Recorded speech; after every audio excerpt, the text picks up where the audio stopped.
Hello everyone and welcome back to this new edition of Beyond the Board. This one we've got a few familiar faces in here because it's just the two of us Bingothon organizers. So how about you introduce yourself and the game you want to speak about today? Introducing myself. I don't know, is that really necessary? I mean, everybody just knows me anyways. Hi, I'm Floha. I do Bingothon stuff, including Beyond the Board stuff. You might have heard me a few times there. It's kind of a bit weird just being on the other side today. About me, actually, I do occasionally speedrun this kind of weird game that is called The Legend of Zelda Skyward Sword. I think I may be corrected there. You are! Today you're here to talk about Skyward Sword, especially like on the occasion of Skyward Sword HD's release. Why don't you talk just very briefly like how you got into Skyward Sword speedrunning? So this kind of goes hand in hand in how I got into speedrunning in itself. And so basically, I think it was in like 2015, 16, I basically just watched kind of this German YouTuber. He was doing Twitch streams and then he basically rated someone who was doing speedrun, and I thought that was kind of cool. And then I saw another streamer who is called Indie Kenobi. He was doing a Skyward Sword speedrun, and I thought, hey, that actually looks kind of cool. So maybe I could try that myself. And lo and behold, I got a few very bad times, but I did the speedrun kind of thing, I guess. What is your favorite aspect of Skyward Sword speedrunning and why? Oh God, you're asking questions. Do I even have any favorite aspect of running this game? I feel like everything in this game is just painful. That's yes, how to attract people to play your game, just say everything is painful. I mean, it's kind of attractive that, at least when I first started learning it, the game was kind of easy to learn. Nowadays, it's probably a bit harder to learn. You need to get a lot of the technical details down just to have a basic understanding of what the fuck is actually just kind of happening in here. So in that case, what is it that makes Skyward Sword bingos fun and challenging? That is a good question because, well, we're kind of looking at it again from like two different perspectives. There's like the pre-RBM one where there was like, I don't know, everything was pretty linear. Before the game opens up, you have to do like the first two dungeons always. The ways of how we do that is kind of differently from how we used to do it, but it's still basically the same thing. Like, you have to complete the first two dungeons to unlock the third overworld, basically, which is Lenebru. From there on, the game opens up massively. But before that, there isn't that much to do. And that time gives you enough time to think about what do I want to do, what are some interesting rows, what are some rows that I totally do not want to do. Rupee farming, because rupee farming sucks. What would you then say, like, is the aspect that's the most engaging? Like, is it the routing or is it the execution? Yeah, I mean the routing is kind of fun, just trying to think of, okay, here are the goals I want to do, but what are the prerequisites for this goal? Like, when exactly does this goal open up? For example, there is like, as I was saying about rupee farming, what you need to consider is, you need extra wallets for rupee farming. For example, there is 1900 rupees, so you start off with a 300 rupees pouch. You can buy 3 pouch extensions, which give you an additional 300 rupees of space. So you can buy those 3. That gives you an additional 900 rupees, so you're at 1200. Then there's also wallet upgrades, which are separate from the wallet extensions, that you get from Batro, which is the kind of side quest guy where you have to collect a lot of stuff, like do all the side quests to collect gratitude crystals, which you can then return to him to get the rewards for it. And there you get like the pouch upgrades. You get the 500 one rather easily, and then I think, let me lie, I think the next one is at 1000. I think that is the 30 gratitude crystals reward. So that means you kind of have to do like 6 side quests because they're like normally in 5 packs if you get them from quests. So you need to like either do 6 quests or get like additional single ones. But then again, you need items to get those, and that is kind of a thing in here. You need to think a lot about the prerequisites that you need for these goals, etc. So actually, since you're speaking of prerequisites, which is actually a pretty common theme here in the Beyond the Boards, it always comes up.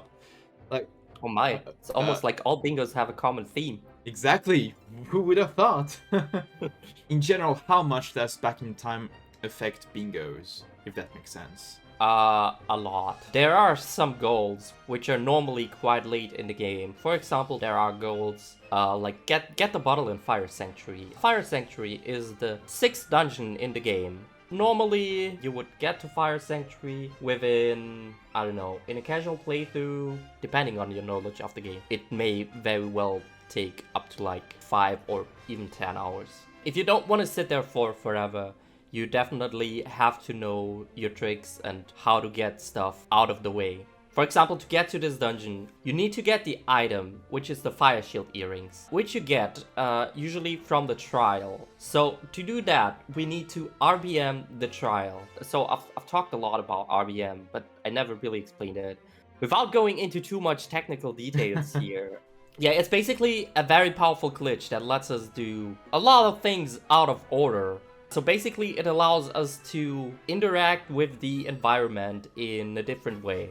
Let's say it like that. So, back to my example. We need to RBM the trial gate to get the Fire Shield earrings. And then we've got the Fire Shield earrings. Normally we need bottles. Bottles are rather easy to obtain. That's not the problem. However, what we also need is claw shots. Claw shots is something we get by doing the Lanayru trial. So, here's the thing, where you actually have a choice now. You can RBM the flames away with a very shitty RBM, or you can RBM the Lanayru trial, which also works. So, yeah, there you kind of got the choice. Do you want the claw shots? Then you can just do Lanayru trial, RBM that, or you can do the shitty flame RBM. So basically, you do all of this stuff to enter Fire Sanctuary, which is the second to last dungeon in the game. There you can actually get the bottle done. Okay, now we're gonna enter a little special section here, because we're gonna be talking about the Skyward Sword randomizer. Just before we actually get into the bingo questions, could you do a summary of how the randomizer works? I mean, it's mostly gonna work like most other randomizer, but just like 30-second summary of how it works. Well, basically, you play the game, but no item is where it's supposed to be. For bingo, we kind of have decided to start with like all regions unlocked because it allows for a much more variable start. I think we do also start with a sword because it does allow us to do more stuff like right from the beginning and stuff. Stuff that you like actually have to get, which you normally have kind of unlocked from the start, is for example the adventure pouch, which is definitely something that is needed for stuff like if you want potions or shields or stuff like that, or just want a bottle, which is always useful. The adventure pouch is certainly something that you will probably need. And otherwise, yeah, of course, there's like all the B-wheel items and stuff like that. But I mean, it's pretty much a normal randomizer. So something I'm curious about is like the quote-unquote adaptation between the vanilla game bingo goals and the randomizer goals. For instance, goals that may be easy on the vanilla game. For instance, in the randomizer, are there any chances that this would all of a sudden become a difficult goal because of the nature of the randomizer? And if so, do you have any examples of that? Yeah, definitely. I mean, just the basic fact that everything is randomized, you never know where stuff is. So, for example, I think I was like, I had problems with 3 medals, I think, during my race. 3 medals is something that is not that hard to acquire in the base game. You just have to think of where like easily accessible medals, and that's basically it then. But in the rando, it is entirely different because those medals could be everywhere, and well, there aren't that much of them. I think there are like 12 or so in the entire game, and you have like a total of 200 plus checks. So since those are items that they basically don't do anything, you can kind of guess the chances you have to find a medal.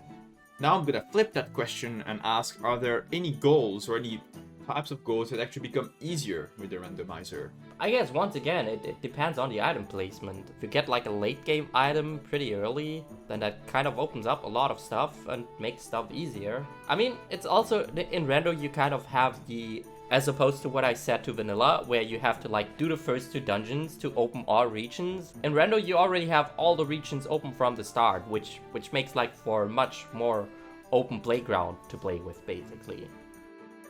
How do you balance bingo goals on a randomizer? Is it even possible to really have a properly balanced bingo goal? You know, the answer to this question is fairly simple. And that answer is, you don't. There's always some kind of randomization in bingo already with the seed generator for the card. But doing it additionally for a randomizer, especially for such a huge game as Skyward Sword, it's definitely very heavy. How are you meant to keep track? I mean, I'm not meaning like the tracker or whatnot. I'm like mentally just of everything that's going on with, like, you know, routing the bingo card and also keeping up with the logic in the randomizer while routing, those kinds of things. You know, it's many things to process in your head at the same time. How do you go about that? Simply said, it's a chaos. You try to organize your chaos just like at home. A lot of knowledge is definitely important. Or just knowing where you have to look up stuff. That's also something that's probably good to consider. Probably some bit stuff, definitely. On the top of my head, I can't really think of anything that I would consider definitely worth it. But just knowing how to apply newly acquired information, basically. Now we're more back to like just kind of general Skyward Sword. What would you say is the barrier for entry for people who are interested in picking up Skyward Sword bingos? I would say the barrier in itself is probably not very high. Just go get a board and try to complete a row.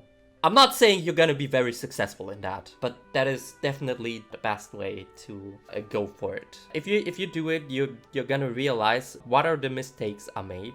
And then you're like, oh wait, okay, so that was kind of not so good. Maybe I should do that differently next time. I mean, I'm not saying that I'm the resident bingo expert TM for everything that is Skyward Sword related. I am most certainly not. You know, if anyone ever wants to come around and do something, I'd be happy to help everyone. The beginnings probably won't be very successful, but hey, you'll get there eventually. Just keep at it. Since we're doing this, like to kind of celebrate the release of Skyward Sword HD, how do you think that goals or bingos could potentially be affected in this remaster, especially considering that, for instance, you know, as far as we can tell now, there's not going to be any backing time, for example? That is a very good question, and I think the simple answer is gonna be we don't know. There probably won't be made any bingo anytime soon for Skyward Sword HD, because it would likely just gonna end up like how the vanilla bingo was before RBM was discovered. Yeah, there's just not much we can say there right now. It's gonna depend if the HD remake has got any kind of unique glitches or some groundbreaking stuff or some, I don't know what changes there could be. Maybe they just added a whole new feature they haven't said yet, although I kind of doubt that. But you know, you never know, and yeah, we'll have to see what comes out with the HD remake and how stuff goes. So yeah. Have you got any anecdotes you'd like to share? Any anecdotes? That's a good question. I mean, I certainly love bingo, and there's a lot to share about bingo there. You know, I made a lot of friends through bingo. If it wasn't for me playing bingo, I don't know if Bingothon would exist in the current form it is. I don't know if that is an anecdote worth sharing. I mean, I think it's certainly something worth to think about. Even though I pretty much lose all of my bingo matches, it's still massive fun. Have you got any final words you'd like to say? Playing bingo. It's fun. Smiley face. With all of that said, then, well, I hope everybody here enjoyed this edition of Beyond the Board. Do make sure to give Floha a follow, as well as join the Skyward Sword Discord if you're interested in joining that community. And if you're just about Or to the start... random Discord, which is a separate Discord, but that's probably also just linked somewhere in the normal speedrunning Discord or something like that. Thank you, and we'll see you on the next Beyond the Board. Bye! Bye!